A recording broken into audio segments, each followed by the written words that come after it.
Bonjour, ceci est la deuxième partie de cette histoire. Si vous n'avez pas vu la première partie, nous vous recommandons de la regarder d'abord. Lors d'une réunion sociale dédiée à quelque chose de vague, parmi le plancton bohémien tourbillonnant, Nika a rencontré un jeune homme nommé Vlad. Sans pour autant être particulièrement impressionné par lui. Le même ensemble de vertus masculines, et surtout, un nom qu'elle n'a jamais aimé. Vlad était propriétaire d'un cabinet d'avocats et semblait fiable et décent. Un mois plus tard, Vlad emménagea avec Nika et ils commencèrent à vivre ensemble en union civile. Tout était comme chez tout le monde. Des chaussettes sales éparpillées partout dans l'appartement, une odeur occasionnelle d'alcool, et des mots doux ridicules et condescendants comme bébé. Les visites de sa mère le week-end. Bientôt, Vlad se mit à se plaindre qu'il voulait être père et qu'il devait légitimer la relation. Nika soupira et accepta. Une date de mariage fut fixée, et des invitations furent envoyées aux proches et aux amis. La robe de mariée était presque prête, et bientôt Nika allait devenir une femme mariée. Tout en planifiant de fonder une famille avec Vlad. Nika continua néanmoins sa liaison avec son patron. Leur relation n'était pas contraignante. Quelques fois par semaine, ils avaient des rapports sexuels rapides dans son bureau, et une fois tous les 6 mois, ils partaient en voyage à la mer ensemble. Tout semblait plus que parfait. Son patron lui a offert une part dans son entreprise, et depuis un mois maintenant, elle était sa partenaire commerciale.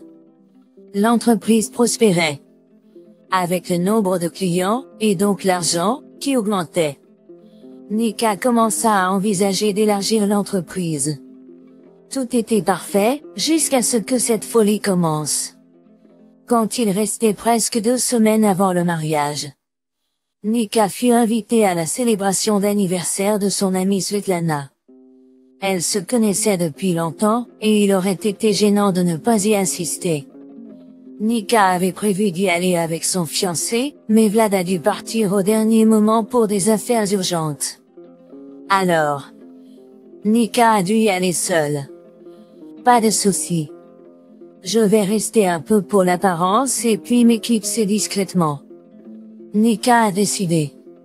Elle a acheté un cadeau et un énorme bouquet de roses et est arrivée au cottage de campagne où vivait un autre admirateur de Svetlana. Il y avait pas mal de monde, tous affairés à couvrir d'attention l'hôtesse. Nika a également reçu sa part d'attention de la part des invités masculins. Lorsqu'ils se sont assis à table, un jeune homme imposant s'est retrouvé assis à côté d'elle. Igor. Il s'est présenté simplement, versant du vin rouge sec dans son verre. Nika a tressailli au son de sa voix. Un jeune homme imposant avec une touche de gris dans ses favoris. Sous sa chemise blanche légère, des muscles bien développés étaient visibles. Dans l'encolure profonde de la chemise, elle a remarqué un talisman inhabituel en forme de pointe de lance ornée de motifs orientaux complexes. En tant que professionnelle, la professionnelle Nika savait que de tels ornements étaient portés par les guerriers au Moyen Âge. L'apparence d'Igor différait frappamment de celle des hommes qu'elle connaissait. Il y avait quelque chose de primitif, d'animal en lui. Quelque chose que les jeunes femmes trouvaient incroyablement attirant, quelque chose qui les rendait folles. Et pas seulement les jeunes femmes. Nika a observé comment les lionnes sociales à la fête regardaient aussi Igor. Il avait un parfum inhabituel, entêtant, mêlé au parfum de musc. Nika avait l'impression de flotter dans ce parfum, perdant tout intérêt pour son environnement. De temps en temps, Igor jetait un regard perçant à Nika, qui lui faisait battre le cœur. À un moment donné, elle a réalisé qu'elle aspirait, au point de trembler, à être au lit avec lui. Maudits soient tous et tout le reste. N'est-ce pas que vous êtes actrice? Igor a soudain demandé, souriant au coin des lèvres. Vous avez un visage très expressif. Et pas seulement mon visage. Nika a répondu avec un soupçon d'ambiguïté, flirtant ouvertement. Mais Igor est resté imperturbable. Il lui a versé plus de vin et lui a fait plus de compliments. Plus tard, ils ont dansé ensemble. Nika s'est pressée contre son corps tonique, et il l'a caressé en dessous de la taille. Il n'était plus dérangé par la présence des autres invités. Bien que, pour être honnête, personne ne se souciait vraiment d'eux. À la fin de la soirée, Nika était assez pompette. Et quand Igor a suggéré d'aller chez lui pour continuer à s'amuser, elle a prévisiblement accepté. La maison d'Igor se trouvait à 30 km à l'extérieur de la ville, dans un coin pittoresque de la forêt. Après avoir renvoyé le taxi, Igor a rapidement dressé la table, et bientôt ils sirotaient du vin et s'embrassaient passionnément. Elle s'est rendue à lui volontiers. Tout chez Igor était immense. Lorsqu'il l'a pénétrée, Nika a ressenti une douce extase se propager dans son corps. C'était si bon et agréable qu'elle a bientôt éprouvé un orgasme écrasant. Les muscles à l'intérieur d'elle ont répondu à ses poussées en vagues.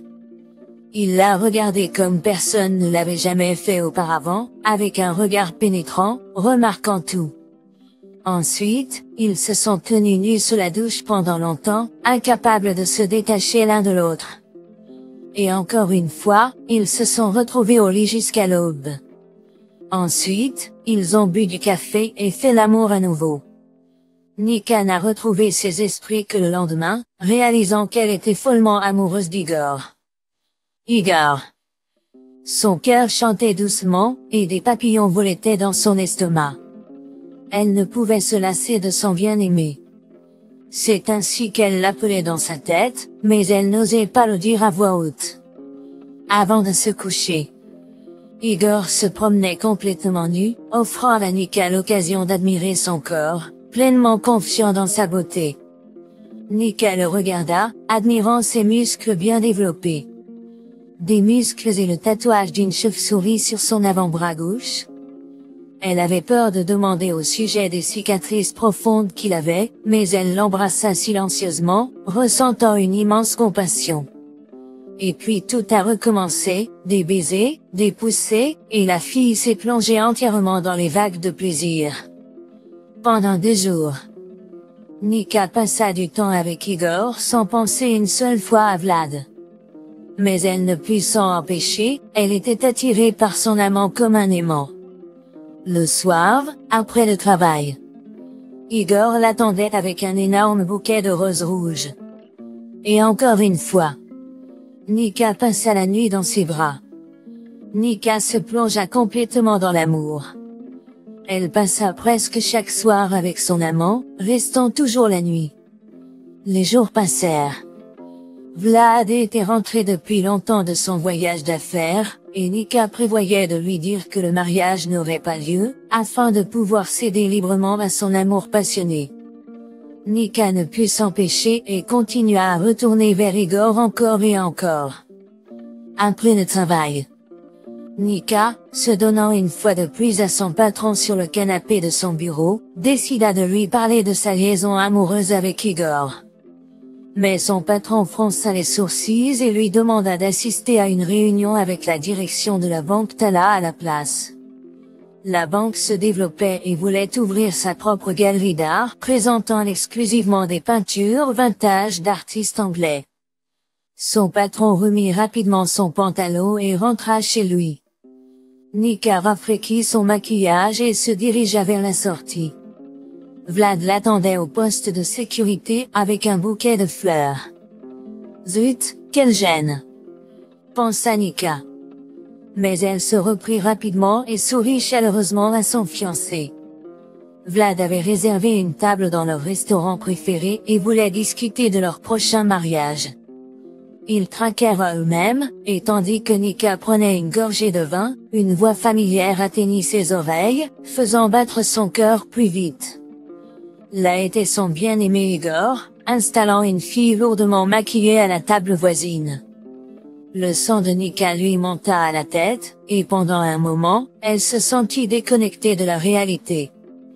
Pendant un moment, Nika n'a rien remarqué autour d'elle. Quand elle reprit enfin ses esprits, elle entendit des rires et des verres qui s'entrechoquaient à la table voisine. Il était clair qu'un festin était en cours là-bas. Nika leva les yeux, et la table voisine était juste derrière le dos de Vlad, donc il ne pouvait pas voir ce qui se passait. Mais il remarqua immédiatement l'état de détresse de sa compagne. « Ça va ?» demanda-t-il avec inquiétude, regardant le visage pâle de Nika. Toute la jalousie qui s'était accumulée dans l'esprit de Nika explosa soudainement sur l'insoupçonné Vlad. « Non. Je ne vais pas bien. » Nika cria fort, et les gens autour se retournèrent surpris. « Sortons d'ici. » Du coin de l'œil, elle vit Igor lever un sourcil et sourire. Il avait clairement remarqué l'état émotionnel de sa bien-aimée et semblait savourer l'instant, ne faisant aucune tentative pour intervenir dans cette situation délicate. Vlad haussa les épaules, perplexe. « Nika, ma chérie, que s'est-il passé? Tu as l'air contrariée, et nous venons tout juste d'arriver. » Il fit de son mieux pour la calmer. « Laisse-moi t'accompagner aux toilettes des dames. » Il se leva, mais Nika se leva rapidement et courut presque vers les toilettes. « Qu'est-ce que je fais? » pensa-t-elle. « Je me comporte comme une idiote. » Avant d'atteindre les toilettes des dames, des bras forts l'enveloppèrent inopinément. Elle savait que c'était lui. Le parfum familier d'Igor détendit son corps. « Igor !» Elle soupira et s'accrocha à lui, enroulant ses bras autour de son cou. « Qu'est-ce que tu me fais? » « Calme-toi, ce n'est qu'une réunion d'affaires. » Igor la rassura, l'embrassant alors qu'il la poussait doucement contre le mur. Sa main gauche souleva sa jupe déjà courte, et Nika se sentit impuissante comme une poupée de chiffon, se rendant à ses doigts sots. Prétendant avoir un mal de tête sévère. Nika parvint à repousser les avances insistantes de son fiancé persistant. Elle grelottait déjà quand une Lexus noire se gara au bord du trottoir, et la voix de son bien-aimé l'appela. Pendant ce temps, Nika sentit qu'Igor était préoccupé et répondait occasionnellement à ses questions sans se concentrer, semblant ne pas lui prêter attention. Ils s'installèrent dans son bureau, et Nika remarqua une pile de catalogues de vente aux enchères, ceux habituellement publiés 2 mois avant le début de la vente et envoyés aux participants potentiels. Lorsqu'elle l'interrogea à ce sujet, il balaya cela d'un geste désinvolte, faisant semblant que tout allait bien. « Peux-tu me dire ce qui se passe ?»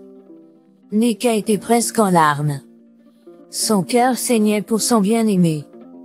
C'est du travail. Des affaires. Igor essaya de s'excuser avec des phrases banales. Je comprends une chose ou deux à ce sujet. Dis-moi ce qui se passe. Nika embrassa son homme bien-aimé. Il y a quelque temps. J'ai commandé quelque chose pour mon entreprise. La commande est arrivée, mais j'ai peu d'argent sur mon compte. Il devrait me payer pour le travail, mais pas avant quelques jours. Et le fournisseur ne veut pas attendre. Si je ne paie pas la commande d'ici un jour, je ferai face à des sanctions pécuniaires. Igor soupira lourdement. J'ai essayé de demander un prêt dans une banque locale. Ils ne m'ont pas refusé, mais cela prend trop de temps, et je ne respecterai pas la date limite. De combien d'argent as-tu besoin? Nika demanda doucement. Igor nomma une somme qui stupéfia son imagination. Attends, c'est pourquoi? La commande? Elle demanda avec un souffle. C'est un collier antique, fabriqué par Fabergé. C'est unique en son genre. L'entrepreneur l'a acheté lors d'une vente aux enchères chez Christie's. Il a dépensé une fortune et maintenant il est déterminé à le récupérer avec intérêt. Igor servit du vin pour lui-même et son bien-aimé. Alors, tu es un antiquaire. Tu es un marchand d'antiquités. Nika s'exclama en désignant les catalogues. Pour qui votre entreprise a-t-elle acheté le collier? Le client vit en Europe. Il est censé venir chercher le collier dans 2 semaines. À ce moment-là, il transférera l'argent. Mais l'entrepreneur ne veut pas attendre. Je n'arrive pas à comprendre quoi faire dans cette situation. Igor soupira lourdement à nouveau. Je vais t'aider. Nika était heureuse de pouvoir aider son bien-aimé. Je transférerai le montant nécessaire sur le compte de votre entreprise, mais vous devrez mettre le collier en gage à la banque pour le prêt. Une fois que votre client aura transféré l'argent, vous pourrez récupérer le collier et rembourser la dette. Tu es un magicien. Igor regarda Nika avec admiration. Oh mon Dieu, tu m'as sauvé. Leur amour cette nuit a été fantastique. Le lendemain, Igor va à son bureau. Le patron n'était pas là, et ils se sont enfermés dans le bureau de Nika. En quelques minutes, une somme considérable a été transférée sur le compte de la Société d'Antiquité des Mots. 1 heure plus tard, Igor et Nika sont allés à la banque Tala et ont placé le collier en platine, orné de pierres précieuses, dans un coffre-fort loué. Tout s'est fait rapidement, grâce à la bonne relation de Nika avec la direction de la banque. C'est tout. Nika murmura avec contentement et embrassa son amant. Maintenant, nous attendons votre client et finalisons notre accord. Elle a intentionnellement souligné le mot neutre, faisant comprendre à Igor qu'elle ne se séparait en rien de lui. Nika a appelé son patron et l'a informé de ses négociations avec la direction de la banque. Naturellement, elle n'a rien mentionné de ses affaires avec Igor. Le patron lui a informé qu'il avait reçu une commande d'un collectionneur bien connu et de leurs clients réguliers pour acquérir une collection de pièces de monnaie anciennes et lui a demandé de préparer la somme nécessaire. Bien que Nika ait ressenti une pointe d'inquiétude, elle s'est calmée en entendant que l'argent serait nécessaire dans 1 mois. Il y avait suffisamment de temps. Elle faisait entièrement confiance à Igor, d'autant plus que le collier était en garantie. 1 semaine plus tard, Igor a dit à Nika que leur accord en était à ses dernières étapes. Le client arriverait après-demain avec le montant requis, prêt à le transférer sur le compte de l'entreprise de Nika. Cependant, il y avait un léger accroc. Ils avaient besoin d'argent de toute urgence pour payer la pénalité impayée. L'entrepreneur s'est avéré être un vrai scélérat. Le montant était relativement faible par rapport au premier versement, alors Nika, se noyant dans un amour irréel, n'a pas hésité à transférer les fonds sur le compte de l'entreprise d'Igor. Finalement, elle a décidé d'avoir une conversation avec son patron. Leur liaison de longue date devait prendre fin. Elle trouverait quelqu'un d'autre, étant donné qu'il y avait plein de filles autour. Nika a commencé de loin. Elle a développé son amour pour lui. Elle allait bientôt se marier, et en tant que femme mariée, il ne serait pas convenable de s'engager dans une liaison en dehors de son mari. Il semblait que son patron comprenait tout. Il a écouté attentivement son monologue passionné et, à la fin, a dit qu'il n'était pas contre, mais qu'il espérait de temps en temps.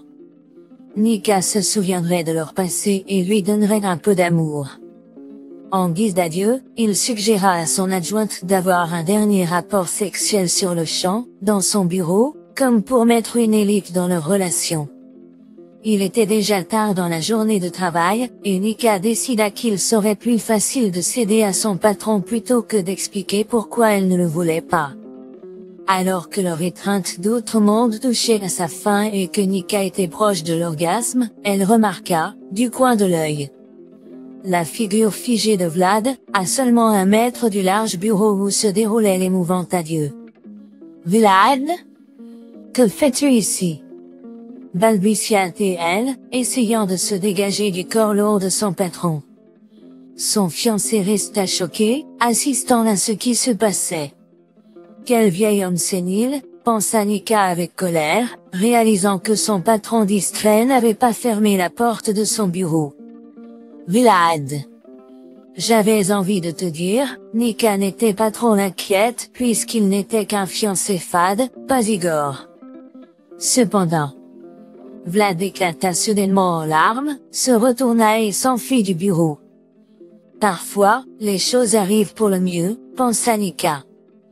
Pas besoin d'expliquer quoi que ce soit. Elle s'habilla rapidement, embrassa son patron distrait et s'échappa du bureau. Nika composa rapidement le numéro d'Igor, mais il était injoignable. D'accord. Je l'appellerai plus tard. Son téléphone sonna. C'était son amie Lena qui l'appelait. Nika accepta de la retrouver dans un bar et, prenant un taxi, se dirigea vers le club. Alors, comment se passe tout pour le mariage? Lena bavarda, essayant de s'élever au-dessus de la musique forte. On dirait que le mariage est annulé, sourit Nika en prenant une gorgée de son cocktail. Je ne vois aucune tristesse sur ton visage, continua Lena. As-tu trouvé un nouvel amour? J'ai trouvé quelqu'un, et ce n'est pas du tout un flirt, répondit Nika en ressentant du ressentiment envers son amant et en essayant de contacter Igor à nouveau. Mais son téléphone était toujours injoignable. Où est-il? Pensa Nika avec déception. Elle bavarda un peu plus avec son amie, puis rentra chez elle. Dès qu'elle sortit de la douche, la sonnette retentit.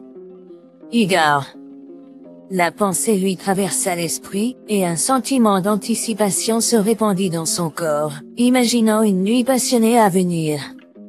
Igor était devenu aussi essentiel pour elle que l'air, et elle était prête à le suivre comme un chiot, satisfaisant tous ses désirs. Avec un large sourire, elle ouvrit la porte, mais au lieu d'Igor, se tenait un Vlad aux yeux larmoyants. Elle ressentit une légère pointe de sympathie pour lui, mais cela passa rapidement. « Que veux-tu » demanda-t-elle froidement, s'adressant à son ancien fiancé. « Nika, peu importe ce qui se passe, nous devrions être ensemble. Je pardonne tout. Je t'aime. » Vlad parlait de manière incohérente, clairement en grande détresse. « Mais je ne t'aime pas. Je ne t'ai jamais aimé. » Nika prononça cyniquement, comprenant que ses paroles écrasaient le jeune homme. Vlad a essayé de persuader Nika pendant longtemps, même en s'agenouillant devant elle. Mais en vain. Il semblait qu'elle savourait son humiliation, tirant un certain plaisir sadique de témoigner de son tourment. Finalement, elle a conduit Vlad dans le couloir et a claqué la porte d'entrée devant lui de manière démonstrative. Le jeune homme était assis la tête baissée vers son verre. Il était tellement ivre qu'il ne pouvait plus le porter à sa bouche. Cette place est-elle prise? Un inconnu s'installa à côté de lui. Vlad hocha simplement la tête. Comprends-tu? Il eut du mal à parler, ses mots étaient confus, s'adressant à l'étranger. Elle m'a trompé, juste avant le mariage.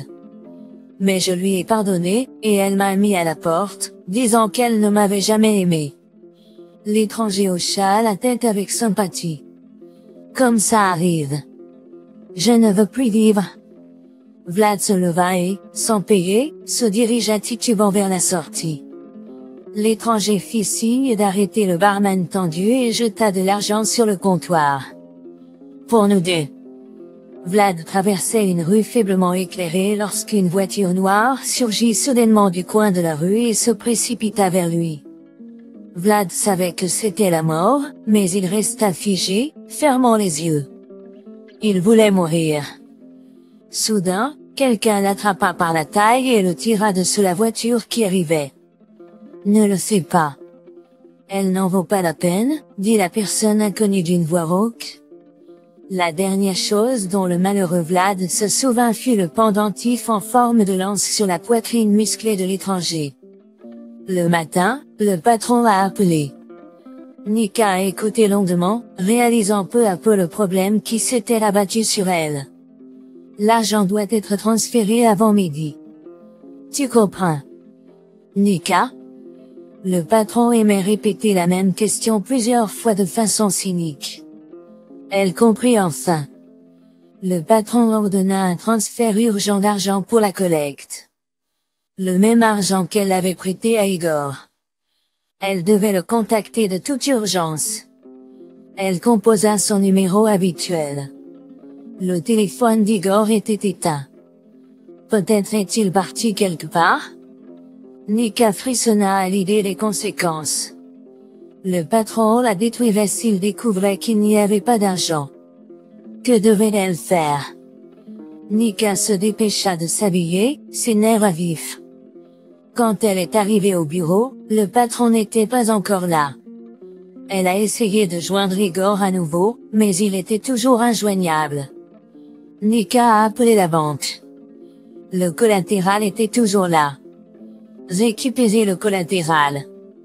Elle et Igor avaient loué le coffre-fort ensemble pour pouvoir prendre le collier sans l'autre locataire. 1 heure plus tard, Nika se précipita à la banque. Le temps était extrêmement court. Elle était sûre qu'il était arrivé quelque chose à Igor. Elle fut conduite au bureau du directeur. Un jeune homme bien habillé sortit pour l'accueillir. « S'il vous plaît, asseyez-vous, ma chère. » T'es-vous cassé? Nika secoua la tête. Elle était sur les nerfs, et l'idée de manger la rendait nauséeuse. Elle sourit, rassemblant tout son charme. Vadim Nikolievitch. Je veux retirer une certaine somme en dollars en gage. Elle rayonnait. Pour toi, mon charmant, rien n'est impossible. Vadim était prêt à tout pour faire plaisir à Nika. J'ai un collier Fabergé dans la boîte louée. Je veux emprunter 5 millions contre cela. Nika se pencha en avant, excitée. 10 minutes plus tard, un employé du service de sécurité entra dans le bureau avec une boîte métallique étroite dans ses mains. Nika inséra sa clé, et ils les tournèrent simultanément dans les serrures. Un clic, et le couvercle s'ouvrit. Nika sortit une boîte de velours rouge et la plaça sur la table. Le collier était magnifique. Un rayon de soleil, passant par la fenêtre partiellement ouverte, se reflétait dans les gros diamants. Juste un moment. Vadim Nikolievitch a appuyé sur le bouton de l'interphone. Formovich, viens me voir en urgence. C'est notre expert, expliqua-t-il à Nika. Il examinera le collier, et nous procéderons au traitement du prêt. Un homme d'âge moyen avec une petite mallette entra silencieusement dans la pièce. Il a mis des lunettes au vert sans bijoux et a examiné attentivement le collier. Son visage est resté impassible. Finalement, il a soupiré et remis le bijou dans la boîte. Travail exceptionnel. La main d'un maître est évidente. Il s'est léché les lèvres, exprimant une admiration apparente. Je dois vous dire que personne à Odessa n'a fait de meilleures copies que Roman. Oh, allez! C'est du Fabergé. Vadim gigotait sur sa chaise. Cela vaut une fortune. Oh, non. C'est du Fema Roman. Cuivre, cristal de roche, verre peint. Formovich rougit d'excitation. C'est une contrefaçon. Adroit, mais toujours une contrefaçon. Ce n'est pas très précieux. Les dames à Odessa portaient de tels bijoux quand elles ne pouvaient pas se permettre de véritables babioles. Nika réalisa que c'était la fin. Le patron ne pouvait pas rester assis, consumé par sa rage. Nika essayait de se justifier, mais cela n'avait aucun effet. Il y a eu un coup à la porte. Un jeune homme à lunettes est entré avec un ordinateur portable. Ferma démo est enregistré au nom de Madame Tikhonova. Le jeune homme jeta un regard suspicieux à Nika. L'argent de ce compte a déjà été transféré vers des comptes offshore. Nos comptes sont vides. Donc, c'est votre entreprise? Le patron s'est précipité sur Nika. Escroc. Tu m'as ruiné. Je suis maintenant la pauvre. Le patron a frappé Nika sur la joue dans un accès de rage. Elle était stupéfaite et resta silencieuse. Elle était actuellement au-delà du seuil de compréhension de la réalité.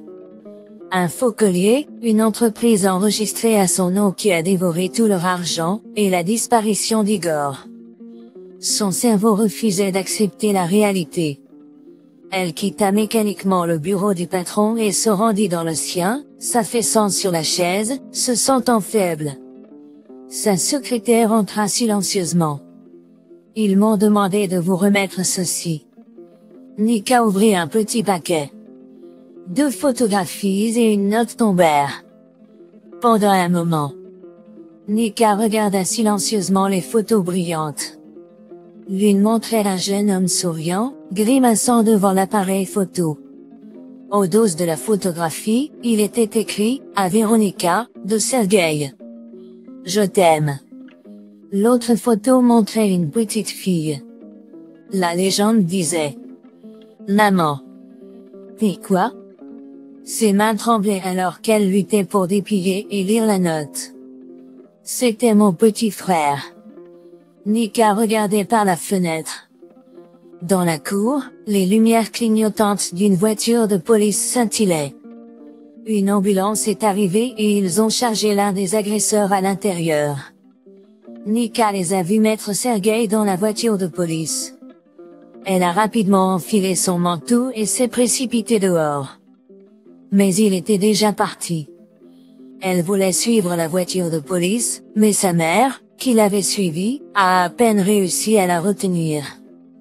Demain, tout ira bien demain. Elle a serré Nika en pleurs dans ses bras. Le lendemain matin, la sonnette a retenti. Un gentleman aux cheveux gris et élégants est entré dans l'appartement. Véronica Tikhonova? Demanda-t-elle poliment. Oui. Nika a répondu, surprise, et regarda sa mère. Je suis l'avocat de monsieur Afinogenov. Oui, celui-là même. Hier, son fils a été blessé par un voyou. Commotion cérébrale et bras cassés. Monsieur Afinogenov veut punir le criminel. L'avocat a pris un air désolé et a regardé la mère de Nika. Le criminel devrait être en prison. Sa mère a acquiescé. Mais voici le hic. Le voyou n'était pas seul, il était avec une fille. Donc, ils ont tous les deux battu le pauvre jeune homme ensemble. L'avocat a soupiré à nouveau.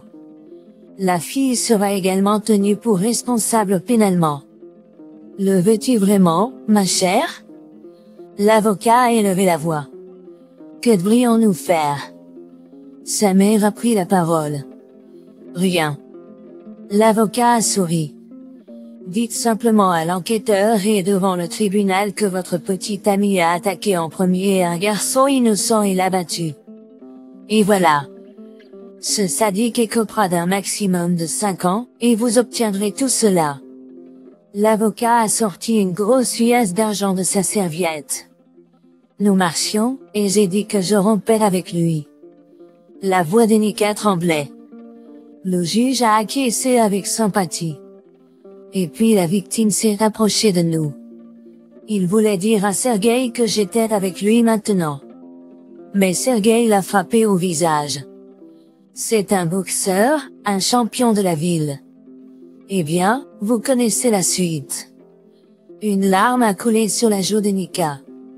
Trahir quelqu'un qu'elle a aimé n'était pas facile. Elle a vu l'expression surprise sur le visage de son ancien fiancé. Sergueï s'est même levé et a agrippé les barreaux de ses doigts, maintenant pâle de tension. Disons le régime strict. Comme à travers du coton, elle a entendu le verdict du tribunal. Un mois plus tard, Nika a découvert qu'elle était enceinte. Il était trop tard pour avorter. Sa mère a pris des dispositions avec un médecin, et Nika, après avoir donné naissance à une fille, l'a immédiatement confiée à l'adoption. Elle n'avait aucune idée de ce qui était arrivé à l'enfant par la suite. Pendant longtemps, elle s'est sentie engourdie, mais peu à peu, elle a commencé à revenir à elle-même. Et 6 mois plus tard, Nika a appris que Sergueï avait été tué en prison. Son père n'a pas supporté le chagrin et est mort d'une crise cardiaque. Elle ne savait pas ce qui était arrivé à la mère de Sergueï. Pendant un moment, Nika est restée silencieuse. Puis, comme si elle se rappelait quelque chose, elle a attrapé son sac et s'est précipitée hors du bureau. Nika avait presque fini une bouteille. La maison s'était réchauffée, et la cheminée crépitait joyeusement, projetant des reflets vacillants du feu sur le sol non peint. Nika avait perdu tout espoir. Tout était parti. Sa vie avait été bouleversée. Oh mon Dieu, si seulement elle pouvait tout rembobiner. Mais elle savait que c'était impossible. Tout ce temps, Sergueï lui rendait visite dans ses rêves. Il tenait la main d'une petite fille, leur fille, qu'elle avait sans pitié abandonnée à la maternité. Elle ne connaissait même pas son nom. Dieu l'avait puni pour tout. Elle prit une gorgée. C'était tellement mauvais qu'elle ne voulait pas vivre. Une voiture s'arrêta dehors, ses phares clignotants. Une pensée fugace lui traversa l'esprit, peut-être que c'était Jagger. Il y eut un coup à la porte. Nika resta immobile. La porte trembla, et des pas furent entendus. Mademoiselle Véronika Tikhonova? La voix semblait juste à côté d'elle. J'ai déposé un grand bouquet de roses cramoisies sur la tombe en marbre noir. Maman s'est mise à pleurer. Je n'avais rien à lui dire. Ils étaient allongés côte à côte. Papa et Sergueï, mon petit frère. Mes yeux me piquaient, mais je me suis retenue. Maman, il est temps de partir. Nous devons aller chercher notre petite Katia et nous rendre à l'aéroport. J'ai pris doucement la main de ma mère. Allons-y. J'ai caressé le talisman de mon arrière-grand-père, en forme de lance, accroché à ma poitrine. Soutenant soigneusement maman.